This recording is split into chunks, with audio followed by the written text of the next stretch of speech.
Abi Jahal, maksudnya bagaimana? Orang-orang musyrikin dahulu kan mengakui Allah sebagai pencipta. Walau saat ma khalaqahum yaqulun Allah, itu tauhid kan, mengakui Allah sebagai pencipta, tapi enggak. Jadi banyak sebagian orang memasukkan tauhid seperti tauhidnya Abu Jahal, itu cukup mengimani Allah sebagai pencipta, memberi rezeki, menikmatikan, itu mereka menganggap sebagai tauhid. Kalau hanya sekedar begitu, Abu Jahal juga orang musyrikin dahulu juga mengakui Allah sebagai pencipta. Kebohongan tauhid rububiyah Salafi Wahabi. Pujian para Salafi Wahabi kepada Abu Jahal dan Abu Lahab CS. Ini kitab berjudul Kaifa Nafhamut Tauhid, Bagaimana Kita Memahami Tauhid, karangan Muhammad Bashmil. Pada halaman 16 ada bab Tauhidu Abi Jahlin wa Abi Lahab, tentang tauhidnya Abi Jahal dan Abi Lahab. Di situ dijelaskan, ajibun wa gharib ayyakuna Abu Jahlin wa Abu Lahabin aktsara tauhidan lillah wa akhlasa imanan bihi minal muslimin alladzina tawassaluna bil awliya'i was shalihin wa yastashfi'una bihim ilallah. Aneh dan heran, ternyata Abu Jahal dan Abu Lahab lebih banyak bertauhid kepada Allah, lebih tulus beriman kepadanya daripada kaum muslimin yang bertawassul dengan para wali dan orang saleh dan memohon syafaat pertolongan dengan wasilah mereka kepada Allah.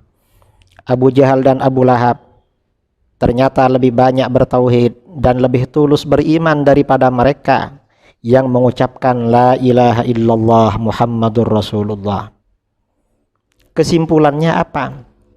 Menurut ulama Salafi Wahabi, Abu Jahal dan Abu Lahab adalah orang yang lebih bertauhid dan lebih tulus dalam beriman kepada Allah daripada kaum muslimin yang bertawassul. Maksudnya, menurut ajaran Salafi Wahabi, Abu Jahal dan Abu Lahab itu termasuk orang yang bertauhid dan beriman secara sempurna dalam hal rububiyah. Mereka syirik hanya dalam hal uluhiyah kepada Allah.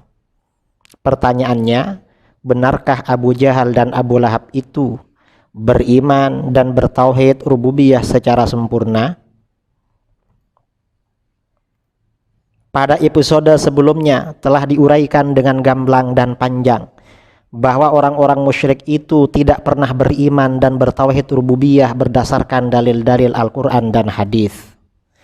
Klaim bahwa Abu Jahal dan Abu Lahab CS bertauhid dan beriman kepada rububiyah Allah adalah murni kebodohan dan kebohongan para ulama Salafi Wahabi saja.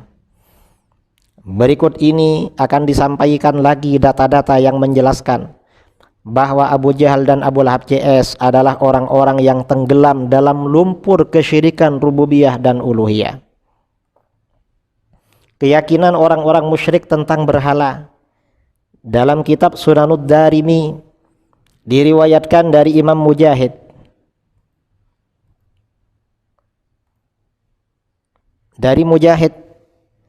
tuanku As-Sa'ib bin Abi Sa'ib bercerita, aku diutus keluargaku membawa gelas berisi keju dan susu untuk dipersembahkan kepada sesembahan-sesembahan mereka.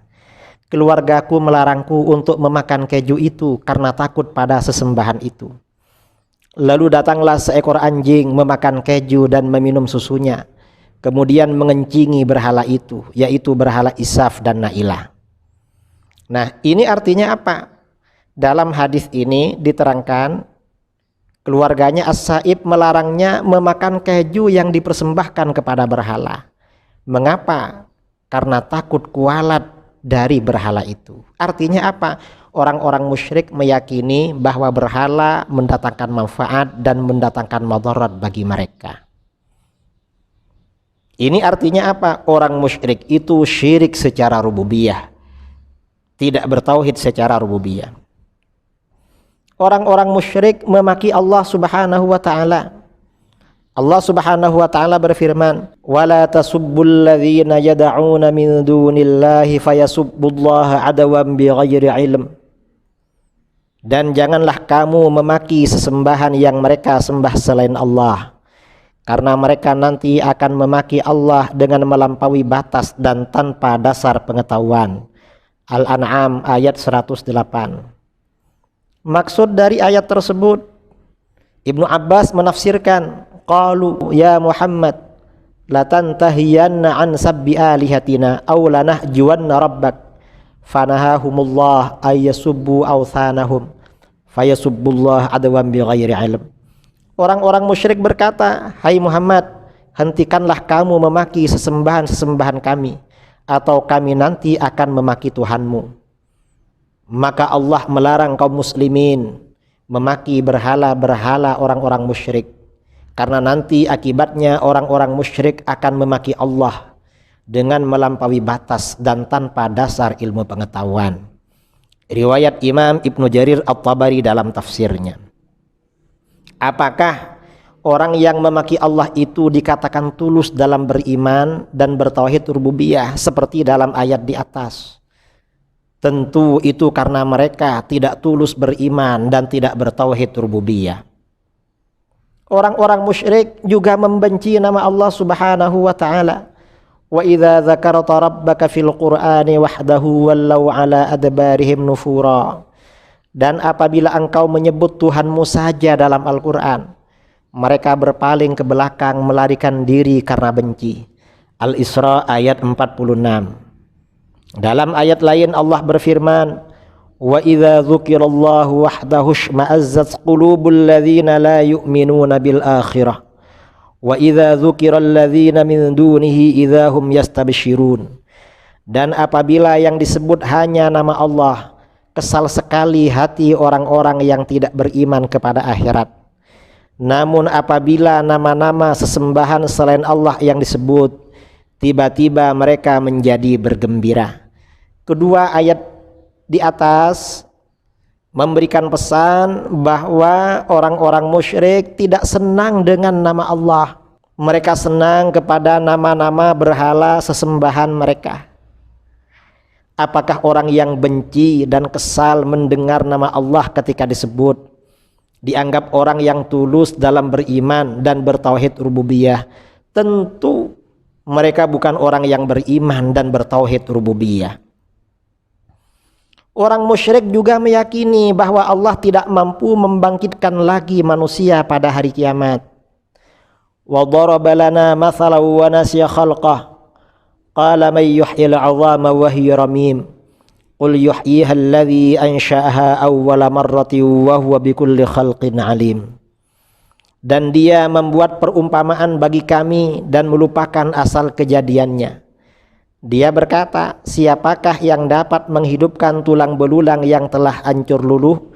Katakanlah Muhammad, yang akan menghidupkannya ialah Allah yang menciptakannya pertama kali, dan dia maha mengetahui tentang segala makhluk. Imam Ibnu Jarir At-Tabari ketika menafsirkan ayat ini menjelaskan, fata'wilul kalami idzan may yuhyil 'idhama wa hiya ramim inkaram minhu liqudratillahi ala ihyaiha. Maksud redaksi ayat tersebut menjelaskan pengingkaran orang musyrik bahwa Allah Maha Kuasa menghidupkan tulang belulang itu pada hari kiamat nanti. Artinya apa? Orang-orang musyrik tidak beriman, tidak percaya pada kebangkitan umat manusia pada hari kiamat. Mengapa? Mereka menganggap Allah tidak mampu dan tidak kuasa. Apakah orang musyrik yang meyakini bahwa Allah tidak mampu menghidupkan lagi orang mati pada hari kiamat dianggap orang yang tulus beriman dan bertauhid rububiyah? Tentu saja tidak. Orang yang mengingkari kekuasaan Allah menghidupkan lagi manusia pada hari kiamat tentu bukan orang beriman dan tidak bertauhid rububiyah. Syekh Ibnu Qayyim al-Jauziyah berkata, idza ankarul ba'tsa wal jazaa faqad kafaru bi rabbihim wa ankaru qudratahu wa rububiyyatahu wa hikmatahu. Apabila mereka mengingkari kebangkitan pada hari kiamat dan pembalasan, maka berarti mereka kafir kepada Rabb mereka, mengingkari kekuasaannya, mengingkari rububiyahnya dan kebijaksanaannya. Demikian pernyataan Ibnu Qayyim al-Jauziyah dalam kitabnya Ad-Da'u wad-Dawa halaman 206. Orang musyrik juga tidak meyakini keesaan dan kemampuan Allah. am khalaqus samawati wal arda bal la yuqinun. Ataukah mereka telah menciptakan langit dan bumi? Sebenarnya mereka tidak meyakini apa yang mereka katakan. At-Tur ayat 36. Ketika menafsirkan ayat ini, Al-Imam Abi Su'ud Al-Imadi mengatakan, ai idza su'ilu man khalaqakum wa khalaqas samawati wal arda qalu Allah wa hum ghairu muqinina bima qalu wa illa lama a'radu an ibadatihi. Apabila mereka orang-orang musyrik ditanya, siapa yang menciptakan kalian dan menciptakan langit dan bumi? Mereka berkata Allah, padahal mereka tidak meyakini apa yang mereka katakan. Seandainya mereka meyakini, pasti tidak berpaling dari beribadah kepadanya.